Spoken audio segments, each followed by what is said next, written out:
Welcome, ladies and gentlemen, to the Sports Pandit. I know it's been quite a time.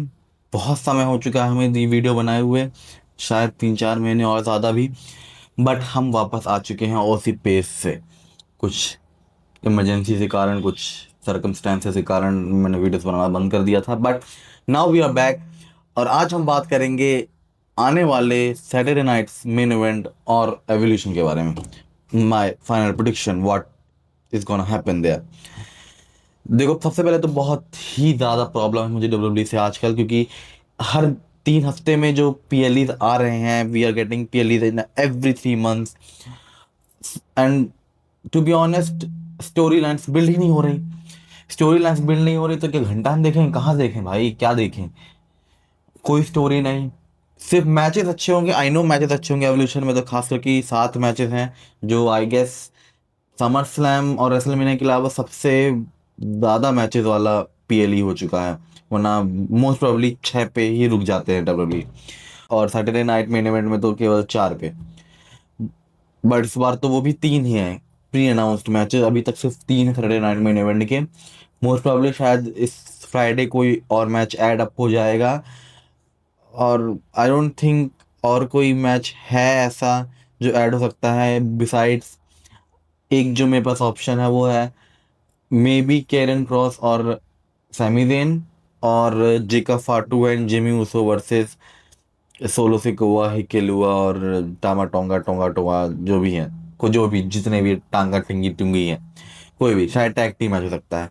उसके अलावा आई don't think any matches जो Saturday night main event में हो सकते हैं इतनी जल्दी, क्योंकि कोई भी मैचेस के लिए थोड़ा बिल्ड अप तो ज़रूरी है, जो डब्ल्यूडब्ल्यू ने एवोल्यूशन के लिए तो खास करके कुछ भी नहीं किया। पहले हम बात कर लेते हैं एवोल्यूशन के बारे में ही, जल्दी ही बात करेंगे, ज़्यादा माथापच्ची नहीं करूंगा, मैं आपका टाइम वेस्ट नहीं करूंगा।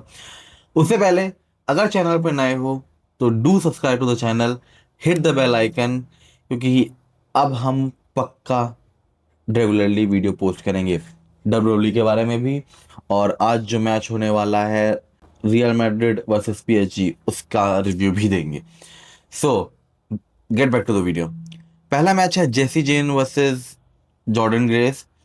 अब इस मैच का ही बिल्डअप था जो एवोल्यूशन के लिए, जो कुछ टाइम पहले से, 2-3 हफ्ते 4 हफ्ते पहले से स्टार्ट हो गया था, वरना बाकी मैचेस में तो शायद 1 हफ्ते 2 हफ्ते पहले ही अनाउंस हुए हैं। और I think this match is gonna turn on Jordan Grace, क्योंकि टीएनए का स्लैम एनिवर्सरी है, जिसमें चैंपियन वर्सेस चैंपियन लड़ेंगे, TNA knockout champion versus NXT champion. तो I think Jordan Grace fits perfect for it. Jordan Grace अपने पुराने environment में अगर खेलेंगी, टीएनए को फायदा होगा, डब्ल्यूडब्ल्यू को फायदा होगा, सबको फायदा होगा। आई थिंक जॉर्डन ग्रेस ही वाला मैच जीतेंगी। और जेसी जेम्स का आई गेस इतना अच्छा रेन रहा ही नहीं है, इतना मेमोरेबल रेन नहीं रहा है डब्ल्यूडब्ल्यू के अंदर अभी फिलहाल, जहां तक मुझे लगता है। मैंने शायद एनएक्सटी उतना फॉलो भी नहीं किया इस कुछ हफ्तों में, क्योंकि इतना बिजी शेड्यूल है। रॉ, स्मैकडाउन, फिर मेरा ऑफिस, फिर मेरा डिज़ाइन, बहुत कुछ है मेरी लाइफ में, मैं अकेला नहीं हूँ। पर एनएक्सटी को मैंने जितना फॉलो किया है, मुझे उतना जेसी जेन का टाइटल रेन सूट नहीं किया। शायद मैंने कम देखा हो, या फिर प्लीज डू कमेंट्स के मैं ही गलत हूँ क्या। आए अगर दूसरे मैच पे, जो है Io Sky versus Rhea Ripley, और I hate WWE for this, not for the match. I think Io Sky versus Rhea Ripley will be a banger of a match. They will put on a hell of a show. But I hate WWE because WWE didn't even tried to make Io Sky a great champion. Io Sky could become a great champion अगर उसको ऐसी feuds मिली होती, ऐसी story lines मिली होती जो केवल Rhea Ripley के around नहीं रिवॉल्व कर रही होती, तो I guess Io Sky will become ये Sky would have been a great champion. But ऐसा हुआ नहीं, डब्ल्यूडब्ल्यू ने टोटली वेस्ट किया। और for that reason I want Io Sky to lose right now. I never wanted Io Sky to lose, you know. Io Sky is my favourite wrestler, women wrestler right now, around all the wrestling promotion, Io Sky is one of the not is my favorite wrestler because I love her. But क्योंकि वो championship का कोई मतलब ही नहीं, अगर ये sky इसको defend नहीं करेंगी, उसके पास स्टोरी लाइन्स ही नहीं होंगी, तो आई गेस चैंपियनशिप लूज कर लेना चाहिए। और अगर अभी नहीं किया तो शायद समर स्लैम तक लूज कर ही देंगी। But I but I hate WWE for this. They are rascals. Cut तो नहीं जाएगा, पता नहीं कटेगा, I don't know. But why WWE, why? You could have used Io Sky in infinite ways. She's so versatile and talented, but you choose to ruin her championship, and I hate you for that. And of course, match will be banger. About winning, I guess Rhea Ripley for me. Rhea Ripley should win because I think at the end it's a championship and it needs to be defended. It needs to be showed, and Rhea Rhea Ripley is a cornerstone of for women's wrestling right now, और उसके बिना शायद WWE का कुछ चलेगा ही नहीं, ऐसा लगता है, या फिर वो चलाना ही नहीं चाहते। तो I think Rhea Ripley. Then we have Raquel and Roxanne Perez versus Charlotte and Alexa Bliss versus Kabuki Warriors versus Sol Ruka and Zarya. In this, I think Kabuki Warriors will not win because मेरे ख्याल से उनको शायद ये एक time के लिए ही करना चाहिए, क्योंकि आस्का जब रिटर्न की थी तब उनका जो फेस था, मेकअप था, उनका जो ऑरा था, उनका जो थीम था, उनका जो पर्सनैलिटी थी, वो पुरानी वाली आस्का थी। एंड वी वांट पुरानी वाली आस्का, नो कबूकी वॉरियर वाली आस्का, नाना नाडा। सो मेरे ख्याल से तो वो नहीं जीतनी चाहिए। जारिया और सोलू का भी नहीं जीतने चाहिए। बचते हैं हमारे पास केवल दो, रॉक्सेन परेज और Raquel Rodrigues versus Charlotte Flair and Alexa bliss. अब मेरे ख्याल से क्योंकि डब्ल्यूडब्ल्यूई के अंदर चुल है दो मेन इवेंटर्स को साथ लाके टैग टीम देना, जिसका कोई डिवीजन ही नहीं है, जिसका कोई अस्तित्व ही नहीं है डब्ल्यूडब्ल्यूई के अंदर, तो शार्लेट फ्लेयर और तो शार्लेट फ्लेयर और एलेक्सा ब्लिस जीत जाएंगे, आई थिंक। और मुझे लगता है शायद ये, वैसे अभी आना तो नहीं चाहिए, इंजरी इतनी जल्दी रिकवर होनी तो नहीं चाहिए, but may be Liv Morgan return करे और शायद कुछ हेल्प करने से ही मना कर दे रॉक्सन पेरेज की, because I think they will lose somehow. ये मेरा प्रेडिक्शन है। बट अगर रॉयल का प्रेडिक्शन अगर दूं तो आई थिंक बहुत सारी वुमेन्स रहेंगी, शायद कुछ टीएनए की भी आ जाएं, कुछ मेन रोस्टर की आए, कुछ एनएक्सटी की तो रहेंगी ही रहेंगी। और मेरे ख्याल से क्लैश इन पेरिस में अगर मैच होगा तो जो कोई जीतना चाहिए या जो कोई जीत सकता है वो मुझे नहीं पता। ना ना, मुझे सच में नहीं पता। बट एक गेस अगर दूं तो मैं शायद बियांका बेलेर, बिकॉज मुझे ऐसा लगता है कि शायद जो आगे मैं बात करने वाला हूँ वो किसी तरह बिल्डअप होके summer clash of Paris sorry clash of Paris में जाके मर्ज हो। और मेरा ख्याल ये है कि since Jade Cargill is queen of the ring, जो समर स्लैम में जीतने वाली हैं, समर स्लैम में जिनका मैच है, इसका अगला मैच होगा जो Naomi versus Jade Cargill street fight, या नो होल्ड्स बार्ड, या नो डिस्क्वालिफिकेशन, या ब्लड लाइन रूल्स, एनीथिंग। क्योंकि हाँ, नेओमी भी तो ब्लड लाइन की मेंबर ही है एक तरह से। सो पहले अगर थोड़ा सा उस मैच की बात करें तो I am pretty sure this match going to be banger.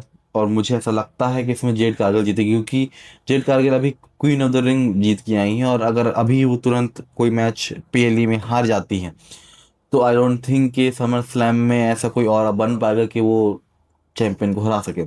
तो जेड कारगिल तो ये मैच जीतने वाली हैं। इसमें हम इतनी ही बात करेंगे क्योंकि ये मैच देख के ही मजा आएगा। इसका स्टोरी बिल्डअप भी अच्छा है, इसकी स्टोरी लाइन, इसके कैरेक्टर्स, स्पेशली नेओमी, फैंटास्टिक। अब बात करें मैंने बियांका बेलर को क्यों चुना बैटल रॉयल के लिए, वो इसलिए क्योंकि I think Jade Cargill somehow जीतेगी, या ऐसा हो सकता है समर स्लैम में नियोमी कैच इन कर ले या उसके पहले कैच इन कर ले। तो मेरा अनुमान, मेरा थॉट प्रोसेस मुझे ये कहता है शायद क्लैश एट द पेरिस में Jade Cargill versus Naomi versus Bianca Belair हो सकता है। This is my opinion. Then we talk about Trish Stratus versus Tiffany Stratton. Great match was, मुझे मैच बहुत टाइम से देखना भी था। I really admire this match. मुझे ये मैच देख के मज़ा भी आएगा। और वैसे भी आई don't know why WWE is not putting efforts on championship range. ना वुमेन्स वर्ल्ड चैंपियन में कोई इतनी एफर्ट दिया, ना टिफनी स्ट्रैटन की चैंपियनशिप में इतनी एफर्ट दिया। Why WWE, why why you वांना do this? Winning, I think Tiffany Stratton will retain, but it's going to be hell of a match. On the other side, जिसमें थोड़ा ध्यान दिया गया है, जो I think is best story line right now in WWE, except Seth Rollins, because Seth Rollins is great, goat, my favorite, yo. But उसके अलावा शायद जो मुझे लगता है, शायद क्या है ही, जो best story lines right now in WWE है वो है Lara Valkyria versus Becky Lynch versus Bayley for Intercontinental Championship. This match is going to be fantastic. They are one of the best in-ring performers. They are going to put a hell of a show. और Becky Lynch के कारण Intercontinental Championship की जो aura है, जो एक respect है, वो बहुत बढ़ चुकी है in compare to Lyra Valkyria. I don't think कि Lyra Valkyria championship, I don't, I am not saying कि लारा वेलकेरिया एक रेसलर खराब है, बट हाँ वो थोड़ा लैकलस्टर चैंपियन थी। बट जब से बैक लिंच से फ्यूड हुआ है, बेस्ट। और बेली का होना साथ में, one of the best feuds right now. And for me, I think Becky Lynch somehow will retain. बात करते हैं सैटरडे नाइट मेन इवेंट की। तो सैटरडे नाइट मेन इवेंट में अभी तक तो सिर्फ 3 ही मैच अनाउंस्ड हुए हैं, जो मुझे पहले ही पता चल गया था क्योंकि विकिपीडिया ने रूइन कर दिया था मेरे लिए। प्री टेप शो के पहले ही विकिपीडिया ने अपना मैच कार्ड अपडेट कर दिया था और मैं बेवकूफ बेवकूफ देख लिया। ड्रू मैकइंटायर रिटर्न भी नहीं किया था तब तक। Yes, if you talk about Saturday night main event, 3 matches में एक का तो बिल्कुल भी बिल्डअप नहीं है अभी तक। सिर्फ एक प्रोमो, सिर्फ एक प्रोमो बस। और इस फ्राइडे नाइट को शायद कुछ और थोड़ा बहुत हाथापाई हो जाए तो हो जाए बस। उसके अलावा कुछ भी बिल्डअप नहीं है। 1% का बिल्डअप नहीं है Drew McIntyre versus Randy Orton में। Literally last week Drew McIntyre return करते हैं और फिर ये मैच अनाउंस हुआ था। शायद अनाउंस भी नहीं हुआ, मैंने सडन लास्ट वीक का फ्राइडे नाइट स्मैकडाउन पूरा देखा भी नहीं था। आई डोंट थिंक कि अनाउंस हुआ भी है कि नहीं, आई am not sure, but still what, I am not gonna talk about it. I think Drew McIntyre return कर चुके हैं तो शायद वही जीतेंगे, और रैंडी ऑर्टन को तो ये जिताना चाहते ही नहीं कभी, तो probably Drew McIntyre. Now we talk about my favourite wrestler, Seth Rollins versus LA Knight. Seth Rollins is, he's my favorite, so I'm gonna brag about him so much. But still, you also know that Seth Rollins is one of the best right now.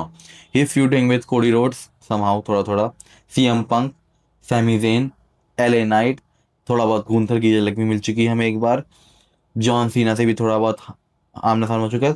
So now WWE has so many options with Seth Rollins that Roman Reigns, that WWE can go it any direction, and they know Seth Rollins will put banger. They know the storyline will be banger. चाहे वो Randy और चाहे वो Roman Reigns हो, CM Punk हो, John Cena हो, Cody Rhodes हो, LA Knight के साथ मैच है ही, Sami Zayn, anyone, Seth Rollins can do anything right now,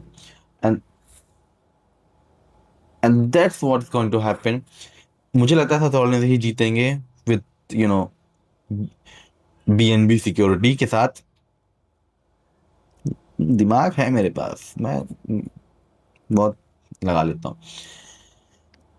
BNB security के साथ Seth Rollins ही जीतेंगे क्योंकि obviously you have no options right now. LA Knight को भी अच्छा दिखाना है, रोमन को भी वीक नहीं दिखाना, तो it's the only feasible option. Roman Reigns मुझे लगता नहीं रिटर्न करेंगे, आई don't think he will return, क्योंकि उनकी एक मूवी आने वाली है स्ट्रीट फाइटर जिसमें कोडी रोड्स भी होंगे, तो मुझे लगता नहीं रोमन रेंस अभी रिटर्न करेंगे। तो I guess Seth Rollins will clean win. I am not gonna say clean, but he will win. अब बात करते हैं ड्रीम मैच की। बहुत लोगों के लिए, मेरे लिए इतना, I mean I am excited. Excited हूँ मैं, अगर जो मैं चाहता हूँ वही हुआ तो। Otherwise it's not so much big of first for me.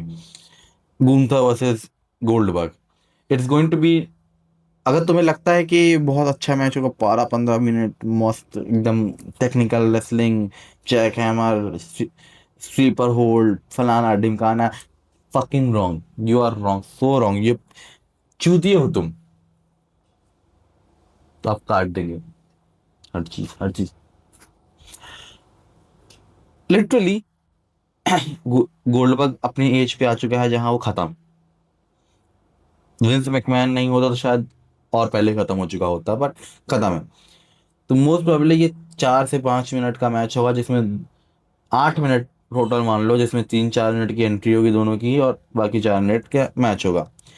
Now about winning, I want and he should win Gunther, क्योंकि ये रिटायरमेंट मैच है गोल्डबर्ग के लिए, चैंपियनशिप लेके भागना नहीं है उसको, गुंथर को ही जीतना चाहिए।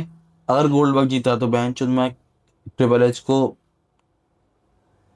क्या करूंगा, ब्लॉक कर दूंगा इंस्टाग्राम से। यही फायदा है। नहीं सच में, गुंथर वर्सेस गोल्डबर्ग में गुंथर को जीतना जरूरी है, क्योंकि तुम एक चैंपियनशिप बिल्डअप कर रहे हो, एक चैंपियनशिप उसका खराब कर ही चुके हो, जे उसो से अमेजिंग से लड़ा लड़ा के। दोबारा मत करो please. Give him new challenges, give him new main eventers, बहुत सारे हैं, बहुत नए नए हैं, लोगों को लाओ, इलिया ड्रैगनॉफ को ले आओ वापस, सेथ रॉलिंस है, एले नाइट अब रॉ में आ चुका है, एले नाइट है, एनी, प्लीज। और गुंथर को ही जिताओ, बस बात खत्म, सिंपल। मैच अच्छा होगा, आई एम एक्साइटेड। मैं देख पाऊंगा हाँ शायद, क्योंकि मुझे एडब्ल्यू का ऑल आउट भी, ऑल इन है कि ऑल आउट है, जो भी है, मुझे वो भी देखना है। और मैं शायद उसको प्रेफर करूंगा।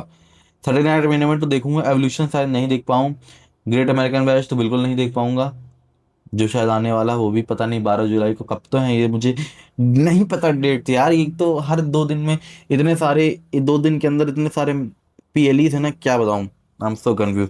और मुझे अभी यही भी नहीं पता मैं एडब्ल्यू देखूंगा कहाँ पर, इंडिया में टेलीकास्ट ही नहीं होता। So let's see what will happen. तो यही थे मेरे प्रोडिक्शन, वीडियो थोड़ी लंबी हो गई है, पर मुझे बहुत अच्छा लगा वापस आके कंटेंट बना के। अगर वीडियो अच्छी लगी थोड़ी बहुत भी, तो लाइक शेयर करो प्लीज़, और सब्सक्राइब फिर से कर देना प्लीज, मैं तुम्हें ब्लॉक कर दूंगा, समझे। Till then, Tata.